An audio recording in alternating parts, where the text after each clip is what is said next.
Moji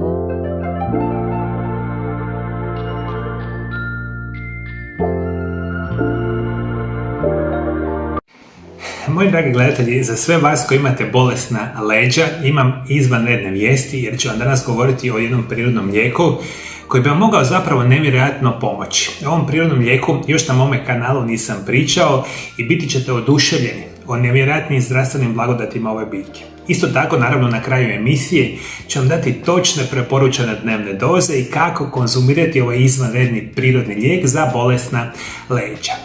Možemo reći, govorit ću vam o jednoj čudesnoj biljci koja može prirodnim putem riješiti vaše probleme. Ona se naziva bijela vrba, to je specijalno drvo, latinskog naziva Salix alba. Kora ovog drveta sadrži mnoge kemikalije koje pomažu našemu zdravlju, a posebno jedna koja se naziva salicin. Salicin djeluje na sličan način kao antisalicilna kiselina koja je aktivni sastojak aspirina. Dakle, danas, moji dragi gledatelji, ćete upoznati koru od bijele vrbe. Možete ga kupiti danas, naravno, u obliku dodataka prehrani, čajeva, napitaka, tinktura i slično. Međutim, jako je interesantno reći da je izvanredan prirodni lijek za vaša bolesna leđa. Bijela vrba je iz porodice vrbovki Salicae. Postoji oko 300 srodnih ili sličnih vrsta, a najraširenija je bijela vrba. Rasprostranjena je u središnjoj i južnoj Europi, središnjoj Aziji i sjevernoj Africi, a najviše voli vlažna područja oko potoka, rijeka i jezera, te hladnija staništa uz rubove šuma.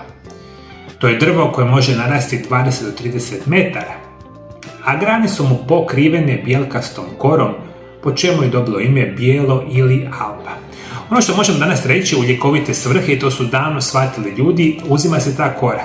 Koja se sa vremenom, dakle, guli sa drveta i može se osušiti i onda se može na osnovu same kore raditi mnoge, dakle, preparati. I ono što je bitno za reći, studije danas pokazuju da te enormne količine kemijskih supstanci koje se nalazi u kori drveta imaju nevjerojatno poticajan utjecaj, naravno, na naše zdravlje. Ono što možemo reći, čak se spominje u staroegipatskim zapisima, gdje se koristila kao prirodni lijek protiv krvarenja i proljeva. U antičkom dobu koristila se za liječenje bolesti koje izazivaju visoku temperaturu.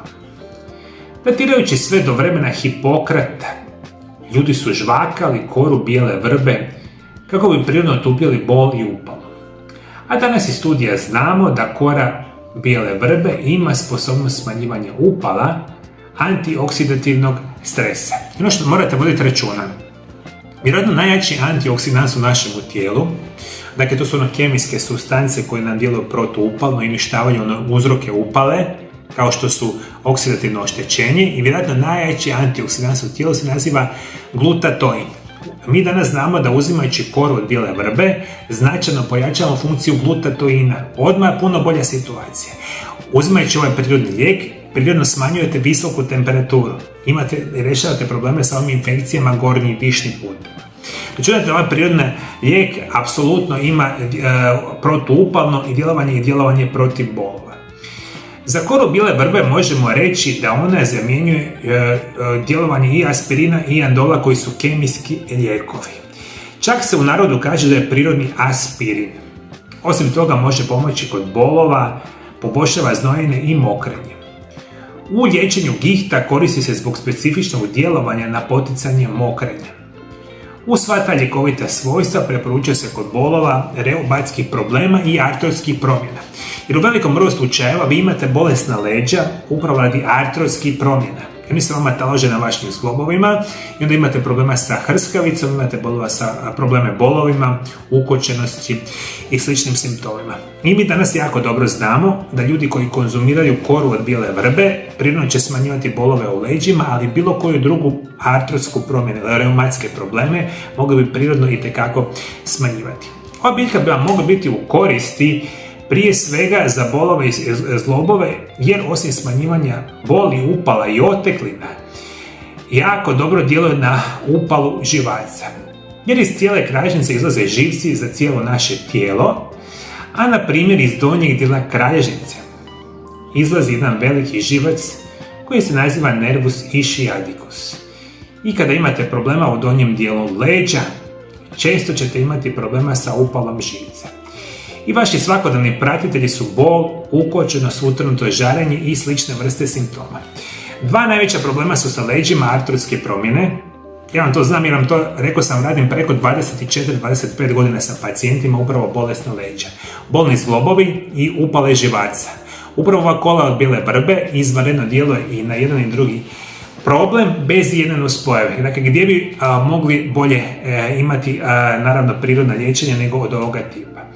Ono što možemo reći, ova biljka jača vaš imunitet, liječi čak alergije, menstruacijske tegobe i upale zubi. Danas znamo da kora bijele vrbe pomaže kod jačanja mišića te potiče višak energije u samome tijelu. Ono što još itekako moramo voditi računa da je ovo posebno bitno za osobe koje se bave težim fizičkim naporima ili su sami sportaši. Uzimajući ovu biljku očekujte brži oporavak mišića, zaštitu kostiju i naprezanje tetiva što nećete vjerovati.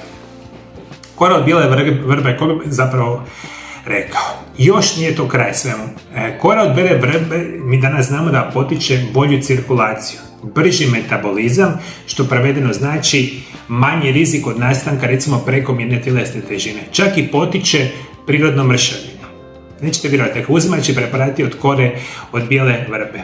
Apsolutno možemo reći da ova biljka uklanja glavobolje i prirodno smanjuje stres.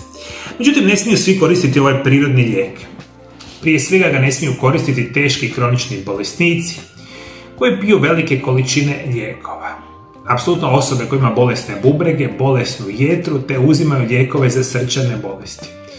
Ne uzimajte svi vi koji ste alergični na aspirin, imate dijabetes, astmu ili hemofiliju te same trudnice. Apsolutno bilo koji od ovih prirodnih lijekova koje vam preporučujem morate ih konzumirati sa smislom i sa vođenjem sa medicinskim stručnjacima. Ja znam da vi u tome realno imate jako malu šansu, ali morate voditi računa da ovi prirodni lijekovi se specijalno ne smiju konzumirati sa drugim lijekovima kemijskog tipa koje uzimate.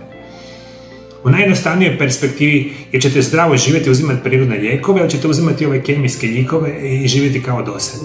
To je vaša odluka da sami sebi izaberete. Najčešće ne smijete jedno drugo konzumirati jer mogu doći do većih problema i zato vam trebaju medicinski stručnjaci koji će vama napraviti specijalne programe prirodnih liječenja, nutricionizma i prirodnih lijekova kao što je recimo problemi sa leđima. I onda ćete se moći pravilno liječiti. Drugačije, nažalost, neće ići. Ovaj prirodni lijek dolazi u više formi, a možete ga kupiti u dućanima zdrave hrane u obliku ekstrakta, tinktura, čajeva, kapsula, tableta, masti, krema ili pastila.